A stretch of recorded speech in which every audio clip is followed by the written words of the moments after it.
ನಾಗನ? ಯಸ್ ನಾಗ, ನಾನು ನರಹಂತಕ ಮಾತನಾಡುವುದು. ನಾಳೆ ನಮ್ಮ ರಾಜ್ಯದ ಮುಖ್ಯಮಂತ್ರಿಯಾದ ಕೆ ಪ್ರಸಾದ್ ಹಾಗೂ ಶಿಕ್ಷಣ ಮಂತ್ರಿಯಾದ ರಣರುದ್ರ ಮತ್ತು SP ಶಕ್ತಿಕುಮಾರರ ಪ್ರಾಣ ಯಮನ ಪಾದ ಸೇರಬೇಕು. ಒಂದೇ ಹೇಟಿಗೆ ಆ 3 ಜನರ ಬಂಡರ ರುಂಡ ಕಡಿದು ಅವರ ರಕ್ತದಿಂದ ನಿನ್ನ ಪಾದ ತೊಳೆಯುತ್ತೇನೆ. ಏನಾಗ ಆ 3 ಜನ ಬಂಡರನ್ನು ಒಂದೇ ಹೇಟಿಗೆ ಮುಗಿಸಿದರೆ ನಮ್ಮ ಸೇಡು ತೀರುವುದಿಲ್ಲ. ಒಬ್ಬೊಬ್ಬರ ರಕ್ತ ಈ ಭೂಮಿಯ ಮೇಲೆ ಕಡಲಾಗಿ ಹರಿಯಬೇಕು. ಮೊದಲು ನಮ್ಮ ಕಡು ಹಿರಿಯಾದ ಕಾರ್ತಿಕನ ದೊಡ್ಡಪ್ಪನಾದ ಕೆ ಪ್ರಸಾದನ ಹೆಣ ರಣಹಕ್ಕುಗಳ ಪಾದಕ್ಕಾದರೆ ಅವರ ಹಣದ ಖಜಾನೆ ಈ ನರಹಂತಕರ ಪಾದಕ್ಕೆ. ಹಾಗಾದರೆ ಈಗ ಅವನು ಎಲ್ಲಿದ್ದಾನೆ?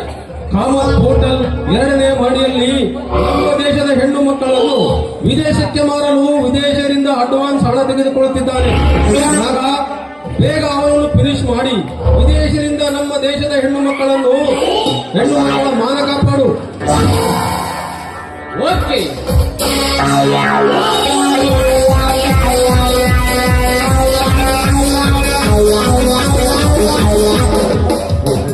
ಮುಖ್ಯಮಂತ್ರಿ ಕೆ ಪ್ರಸಾದ್, ನಮ್ಮ ದೇಶದ ಹೆಣ್ಣು ಮಕ್ಕಳನ್ನು ವಿದೇಶಕ್ಕೆ ಮಾರಿ ಹಣ ಸಂಪಾದಿಸಬೇಕೆಂದು ಛಲ ತೊಟ್ಟು ನಿಂತಿರುವೇನಲೇ ಸೂಚನೆ.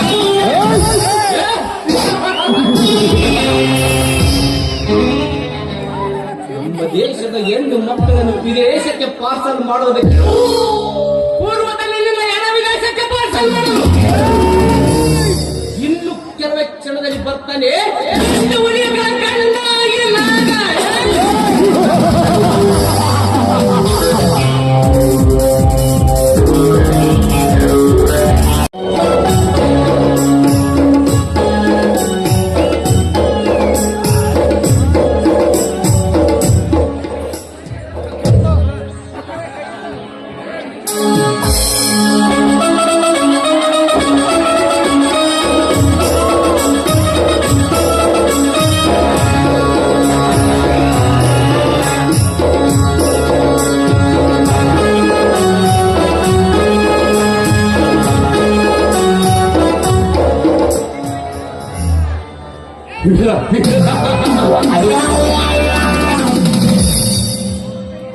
ಇಪ್ಪತ್ತೈದು ವರ್ಷಗಳಿಂದ ಸೊಸೈಟಿ ಚೇರ್ಮನ್ ಆಗಿ ಸೇವೆ ಸಲ್ಲಿಸಿದ ಈ ಪ್ರತಾಪ ಇಂದು ಈ ರಾಜ್ಯದ ಮುಖ್ಯಮಂತ್ರಿ.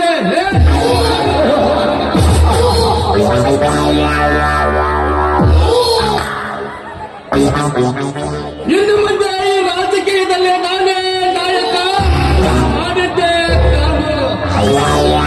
ನುಡಿಯಂತೆ ನುಡಿ ಮುಂತಾದರೆ ಹೇಳುವ ವೇದವಾಕ್ಯ.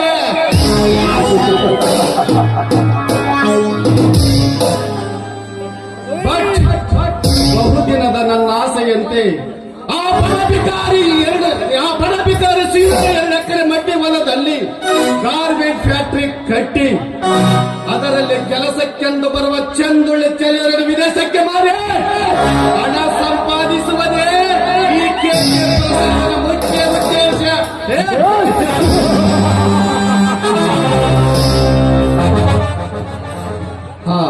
ಅದರ ಬಗ್ಗೆ ಚರ್ಚಿಸಲೆಂದು ನನ್ನ ಮಿತ್ರರಾದ ಶಿಕ್ಷಣ ಮಂತ್ರಿ ರಣರುದ್ರ ಹಾಗೂ SP ಶಕ್ತಿಕುಮಾರ್ ಬರಲು ಹೇಳಿದ್ದೆ. ಬಂದರಂತೆ ಕಾಣುತ್ತೆ.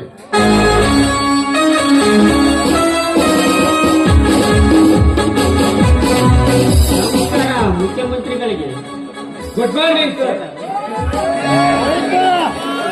ಬರಬೇಕು ಶಿಕ್ಷಣ ಮಂತ್ರಿಗಳು SP ಶಕ್ತಿಕುಮಾರ್ ಅವರು. ಸರ್, ನೀವೇ ಅರ್ಜೆಂಟ್ ಆಗಿ ಬರಲು ಕಾರಣವೇನು ಸರ್? ನೋಡಿ ಶಿಕ್ಷಣ ಮಂತ್ರಿಗಳೇ, ನಮ್ಮ ಗಾರ್ಮೆಂಟ್ ಫ್ಯಾಕ್ಟರಿ ನಿರ್ಮಾಣದ ಅಡಿಗಲ್ಲು ಸಮಾರಂಭಕ್ಕೆ ಬೇಕಾದವ ಎಲ್ಲ ಸಿದ್ಧತೆ ಬಗ್ಗೆ ಕಲಿಸಲು ನಿಮ್ಮನ್ನು ಕರೆಸಿದೆ. ಸರ್, ಈ ಕೆಲಸ ನಮಗೆ ಬಿಡಿ.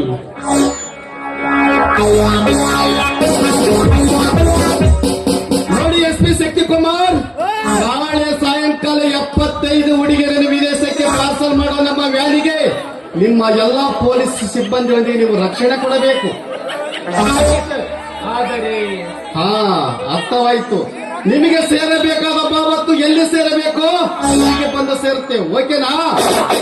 ನಾವಿನ್ನು ಬರ್ತೀವಿ. ಸರಿ, ಹೋಗಿ ಬನ್ನಿ.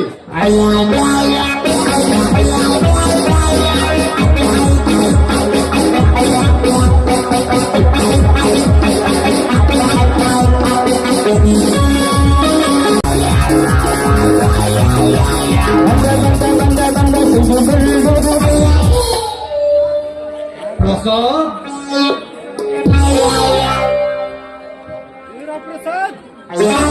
ಹೇಗಿದ್ಯಾ ಪ್ರಸಾದ್?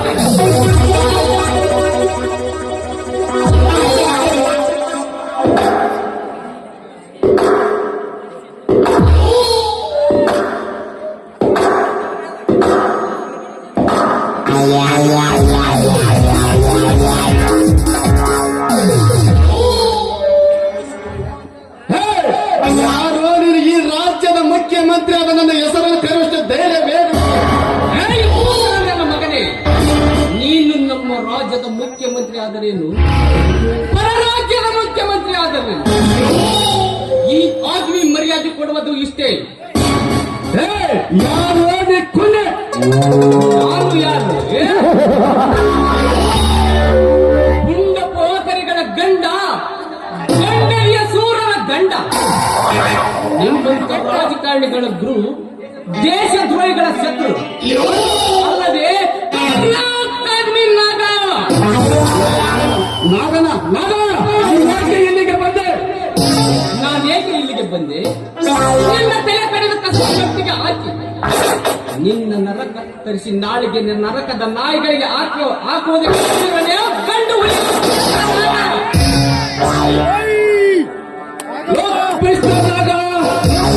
ಈ ಮುಖ್ಯಮಂತ್ರಿಯ ಪವರ್ ಏನೆಂದು ಚೆನ್ನಾಗಿ ತಿಳಿದುಕೊಂಡು ಮಾತನಾಡು.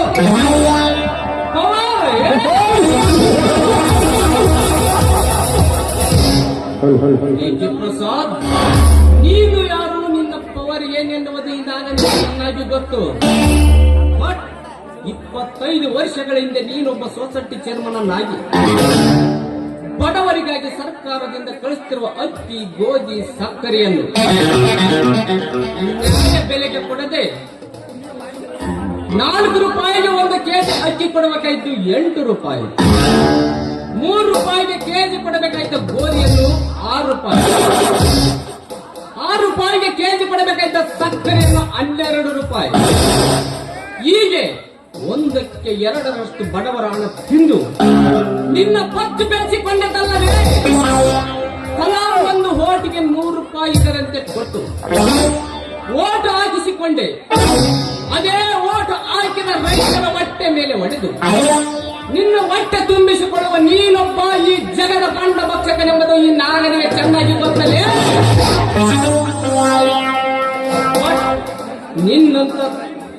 ನಿನ್ನಂತ ಬಂಡ ರಾಜಕಾರಣಿಗಳು ಈ ನಾಗನ ರಾಜ್ಯದಲ್ಲಿ ರಾಜಭಾರ ಮಾಡುವುದು ಈ ಕನ್ನಡ ಸಂಘಾರಿಗೆ ಅವಮಾನ. ಅಷ್ಟೇ ಅಲ್ಲ, ಗಂಡು ಹುಲಿಗಳ ಹಲ್ಲು ಕಿತ್ತಿ ಹುಲಿಯ ಶಿಖರ ಮೇಲೆ ಕುಳಿತ ಹುಲಿಯನ್ನೇ ಪಳಗಿಸುವ ಈ ನಾಗನಿಗೆ ಬೇಡ ಬೇಡ, ನಿನಗೆ ಎಷ್ಟು ಕೊಡಬೇಕು ಕೇಳು, ನಾನು ಕೊಡುತ್ತೇನೆ. ನನ್ನನ್ನು ಬಿಟ್ಟು ಬಿಡು. ಬಿಟ್ಟು ಬಿಡಬೇಕಾ? ಸ್ವತಂತ್ರವೆಂದರೆ ನೆನಪಿಗೆ ಬರುವರು ಗಾಂಧಿ, ಯೋಗ ಎಂದರೆ ಸುಭಾಷ್ ಚಂದ್ರ ಬೋಸ್, ಉತ್ತಮ ರಾಜಕಾರಣಿ ಅಂದರೆ ನೆಹರು, ಬುದ್ಧಿವಂತ ಅಂದರೆ ವಿಶ್ವೇಶ್ವರಯ್ಯ, ಅದರಂತೆ ದಿಲ್ಲಿ ಹೊತ್ತ ಪುಂಡವಲಿ ಅಂದರೆ ಈ ನಾಗ, ಗಂಡ ಎಂದರೆ ಈ ನಾಗ, ಜಡಿಗಾಗಿ ಸಿಡಿದತ್ತ ಬಂದ ನಾಗ ಎಂದರೆ. ಬಟ್ ಈ ಸಮಯದಲ್ಲಿ ಈ ನಾಗನಿಗೆ ಬೇಕಾಗಿರುವುದು ನಿನ್ನ ಹಣ ಅಲ್ಲಲೇ, ನಿನ್ನ ಬಿಸಿಲತ್ತಲೇ, ನಿನ್ನ ನಾಗನಲ್ಲೇ.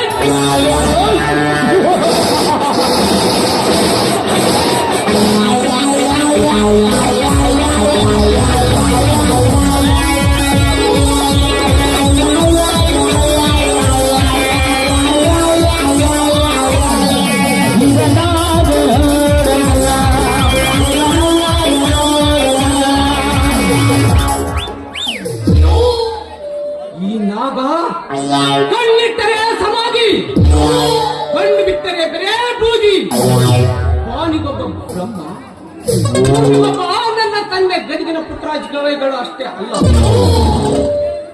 ಸೂರ್ಯ ಚಂದ್ರ ಅಂತ ಈ ಮಳೆಯ ಚಿರಿದತ್ತ ಶಿವನ